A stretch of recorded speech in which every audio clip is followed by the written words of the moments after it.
Go. Adrian, Michael, I'm gonna beat your ass. Hey guys, welcome back to my channel. It's your friendly neighborhood aggro player, Jamsis, back with a continuation of Monday's placements video. We're going to be finishing off the last 5 placements from this new RTA season. And as always, shameless self-promo. If you like my content and would like to support me, just like, comment, subscribe, leave me a hate comment, you know, like all that influencer stuff. Anyway, this match, I decided to be a little creative and fun and first pick Aiden instead of APOG. Wow, I know, groundbreaking. But my opponent picks DN, which is kind of a rare sight these days after the speed nerf, and SC arowell. And I don't really want to play standard into SC arowell, so I decide that I am going to try and aggro my team down. My opponent surprisingly picks the Hawk, and even more surprisingly, Pirate Flan. So this match is already filled with fun and interesting units, so I can't really complain. I decided to pick Acid here to snipe out one of the DPSs, and then Ida to follow up my Para potentially. That's how I was thinking it, because like I either contest with Acid or Para and Ida. My opponent picks Landy, and initially I wasn't that threatened, so I just banned mitigation like an ape. If you play aggressively in any fashion, you will know that banning mitigation is like a guilty pleasure. But I go into the game and look at the CR bar and realize that I'm about to get fucked like really hard. His team naturally outspeeds me, and since I don't kill Pirate Captain Flan here, DN's just gonna push the whole team up and cleanse her, even though she resisted the silence and still. And my team's about to die to Pirate Captain Flan. And in hindsight, I think I should have drafted Flitica instead of Ida as a more safe, neutral pick. But you know, you live and you learn. The Hawk with his hit chance kills Aiden as expected, and Landy will push Pirate Captain Flan up enough to the point where she can cut, and I lose. But you know, losing to a fun unit like Pirate Captain Flan is a lot better than losing to Cleave or Degen counter units, so I can't really complain. I was hoping Ida would low-key survive one burn, but she doesn't even do that, so I just tap out at that point because it's over. It's honestly quite embarrassing because, like, not to flex, but I thought I would go 10 for 10 in my placements like I did last season, but it's okay. It's a learning experience. I'm learning how to draft less like a monkey, or at least that's what I'm telling people anyway. As is tradition, you can't just get tilted on a loss. You just gotta steam forward and queue for the next match. I don't know if you guys like this very aggressive drafting style, but in my next few videos that I have planned, my playstyle will slow down a bit. Like, I did build units like Yulha, Destina, and the new specialty change Arowell because I personally predict the meta slowing down somewhat due to the arrival of Zeo. So look forward to that. Don't worry though, I will still be on a faster speed tier than standard players. It's not that hard, you know. I will still bully standard players. It is my preferred playstyle, to be honest. It's just really fun. Like, they pick like they're having an honest and fair bruiser match, and I say to that, yeah, I don't know about that, and then pick like Conquer Lolius Flitica, you know. It's like this match. My opponent sees Spectre Tenebria and they don't cleave, so I reward them with a really aggressive draft. If you can believe it, but it's fine. It's just part of the RTA experience. In hindsight, I was cleaved or speed contested around 5 or 6 games out of 10, which is like a lot more than previous seasons, but it's not hard to see why because of the cash gaming speed meta, but it is what it is. My opponent continues on this honest and fair bruiser lineup by picking Lionheart, Thermia, and Senya, and you know, I can't leave good deeds to be unpunished, so I pick Ida and Conquer Lilius to round out my aggressive draft. So I have 2 CR pushers and Flutica and Ida. I have some CC in there, but not enough that you would want to pick like Dober. I mean, I guess you could, but like it wouldn't be good, you know? And then I have 2 solid DPSs that can potentially 1v4 his team. Maybe not Aiden. Aiden doesn't look like, yeah, especially if that Charlotte's on symbol, it doesn't look like it can be a 1v4 lineup. But I end up banning Destina because I'm thinking my stuns from Ida or Spectre Tenebria will actually stick if Destina aren't there, but they end up banning Ida, which is like pretty fair. But I'm still really confident I can Unga Bunga his team down before anything too bad really happens. I open with Conquer. You know what Conquer Lilius does. Like, we've seen it for like 3 seasons now, but unfortunately, it doesn't strip Charlotte and it doesn't strip Arowell, so I'm forced to S2 with Flutica next turn, even though I was hoping to save it in case I needed to strip something. But to stun this Charlotte and to try and strip Escort off, I'm forced to S2, but it's a bastion of hope. Arowell, I find out, so neither my Conqueror or Flutica are built at like 200 effectiveness, so feels bad. But Lionheart and Charlotte don't have skills that I can reset, so I'm forced to run into Senya, but it is what it is. I Soulburn S1 into Lionheart for some chip damage and praying to God that we don't get a counterattack, which we luckily don't. Not that it would matter, because I'm pretty sure SC Arowell is about to proc it.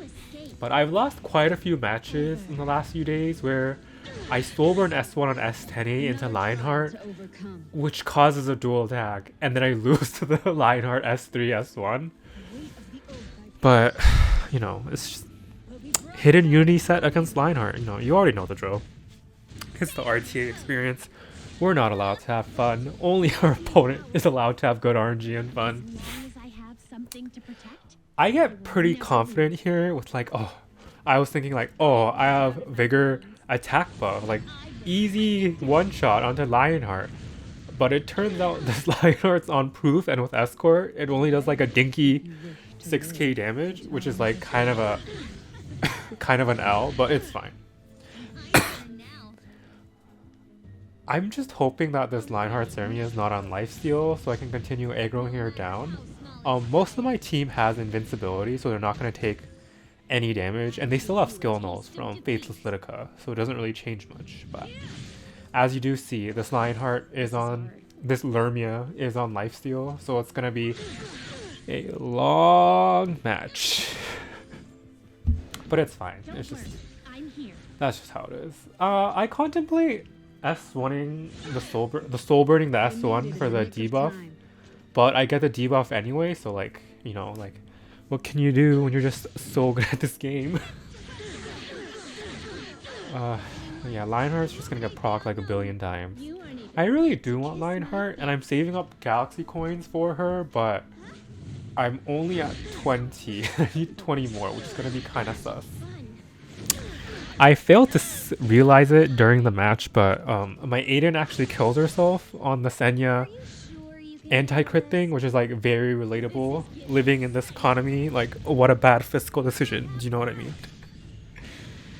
But thanks to Faceless Litica and her skill null, nobody on my team takes that much damage, and that RNG defense buff from Conquer Ilias also helps me out a lot. And there were a lot of cases of good RNG in this game, like my Conquer Lilius only pulled Spectre Tenebria and not Flutica, which is like very nice because of the high damage. It's kind of rare to see Lionheart proc so many times and then not actually do anything because of the invincibility and skill null, but I guess this is just the new age of overloaded units. you know, like Aiden giving your whole team invincibility is really obnoxious because you don't really want to hit her unless you have hit chance because of the counter, but then you can't really hit into like the rest of the team either. I don't know. But yeah, we're going into the next match, and my opponent bans Dilobit here, so my alarm signals in my mind are going off that they're probably a cringe cleaver which needs to be punished, you know. So I would not normally pick APOC anymore because of this reason, but my opponent, as I expected, is going fully aggressive and speed contest. But the acid pick is a little weird. I thought it would be like a Ran or Peyra opener, considering they ban Dilbert. Like, none of these units actually proc Dilbert, which I found kind of strange, but it's fine. My opponent like doubles and triples down into cleave, so I can go full anti-cleave at this point. And I pull out my pocket pick. It's not really pocket pick, but my rarely picked BBK, who isn't ER, but she is on immunity, so nobody on this team strips. So there's not really a fear in the world about that. And she is on symbol, so I'm hoping that she can actually hit the acid in evasion buff. My opponent last picks a fun unit, but you know, it's still looking kind of cleavy. And just in case this flan is like really high effectiveness, I end up banning it out because I'm paranoid it might be able to shut down my BBK. And my opponent bans APOG, which I thought was kind of surprising. And my Peyra outspeeds because, you know, like 312, 313 speed things, you know, cash gaming, as you know. It doesn't really hurt his team much, to be honest, because the Hawk can cleanse a person of his choice off, but I am hoping that, yeah, by the look of the speed tuning, it looks like ML Pavel is going to get procced before the Hawk can actually cleanse him, so he can't cut. And one thing that I noticed while I was playing this match was that I placed the units in the wrong way. Like, I should have realized that they would focus down AOL anyway, because like they're not going to hit BBK, so I didn't have a reason to put BBK in the back, and I almost lose because of this. Like, as I said, Zahak is going to cleanse and push up Commander Pavel a little bit, but it doesn't matter too much because he's not going to get to go. Zahak will finish off my Peyra, but this is like the most satisfying part of playing Anti-cleave, when you get your one unit to just like pop off and destroy the enemy team. But if you didn't notice, my BBK is not on 0 speed, so the Hawk's not going to have another turn and let immortality fall off, which is concerning because he might be able to kill my BBK because my BBK is not that tanky. So I opt to go for the defense buff and try and lifesteal as much as I can with the S1. And thankfully, I think we should be able to live. We are. And with the increased speed from the passive, we're able to lap and one-shot him back. So, justice against cringe cleavers, you know? Like, it's only aggro when I play speed against other people, but when people play speed against me, it's just cringe cleaving. It's just how the math works. But yes, while we're waiting for the next match, I'm just gonna take the time out to thank everyone again. I've been getting a lot of support in my recent videos and like a lot of engagement, so I just like to thank the people, like you guys, like the people who take time out of their day to watch like this, like my content, which I do as like a fun hobby. And just like thank you a lot, and I'll try to get better and find better Vine memes. Like today's Vine meme I made at the beginning like actually made me die. Like, I'm just thinking, if Twitter dies, can we actually resurrect Vine? Because like Vine was actually kind of popping. But you know, a person can dream. But the next match looks like my favorite kind again, where my opponent picks a honest bruiser match and I pick aggressive drafts because, you know, bullying standard players is kind of fun. If you guys haven't done it before, I would highly recommend it. It's like, it's honestly really fun. My opponent oddly picks a troublemaker Crozet, even though a APOC first pick. I guess people do use APOC as a cleave anchor, but this early of a troublemaker pick is kind of weird in my opinion. But my opponent picks Sylvan Sage Vivian, one of my favorite pocket picks, and so I respond by picking Ida and Carrot. Ida doesn't counter Sylvan Sage Vivian per se, but she does take 2 hits off and she manipulates CR, so that's why I picked her. My opponent last picks DN, but I'm thinking that my DN will just go after the... No, my Ida will just go after the DN and strip the buffs off. And then it'll be like nothing ever happened. Oh, I should have thought though that like if that Sylvan Sage Vivian has immunity, I won't be able to strip it off if DN puts 2 buffs on. But like, it turns out my Ida with the speed buff to mages nobody asked for is able to outspeed. So this match, if I'm being really honest, is kind of over at this point, unless this Sylvan Sage Vivian is on...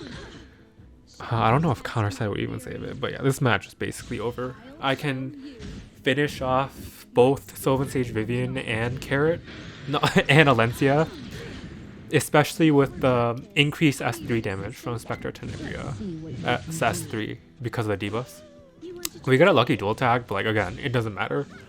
I would have just rammed my S3s into Alencia until she died. Tragic. I'm so sorry. Big Litro, you tried to play a fair bruiser match and I hit you with aggro, except I'm not really that sorry, but it was fun though. Thank you. And yeah, we're 8 for 1, and let's try and get the last dub from this match. My opponent is finally in Master, so I can pre-ban 2 units, and I go back to banning DJB and Belian because they're really annoying standard units. My opponent bans Conqueror Lilius and Sid, so I was pretty confident that they weren't gonna race me, but we'll have to see. My opponent punishes my APOC pick with Light Aiden, and they strangely pick Opsig because my units don't have barriers, so it's an interesting pick overall. So I pick Steny and Peyra because like Peyra is my catch-all speed contester. Like until I get to really high Emperor, my Peyra outspeeds like Rands and Acids +1 imprint, which is why I like picking her so much against like racers. But my opponent here picks Rand, so he's a filthy cleaver and he deserves whatever's about to happen to him, you know, with my speed. So I could do what I did last game and pick BBK again because his team doesn't look like they have reliable strippers. Well, at this moment anyway. But I decide, why not spice stuff for the last match with a good and clean speed race. My opponent, one of my friends makes fun of me a lot because I say I'm not a cleaver, but then I imprint race people. And I would just like to explain that I am not a cleaver. When I imprint race other cleavers, that's a form of anti-cleave, you know, like get with the program, guys. I actually ban the Vildred here, and my opponent bans Acid, which I thought was a little strange because I'm very confident in my Peyra speed. And Ida doesn't really do anything without setup, and my Peyra outspeeds, and this match is already over.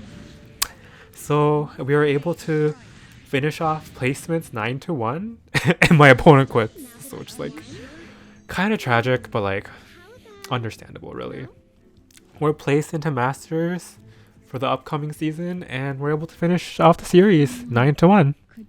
Thanks for watching, and like and subscribe, and like keep an eye out for new videos. I upload every Monday and Friday at 10 p.m.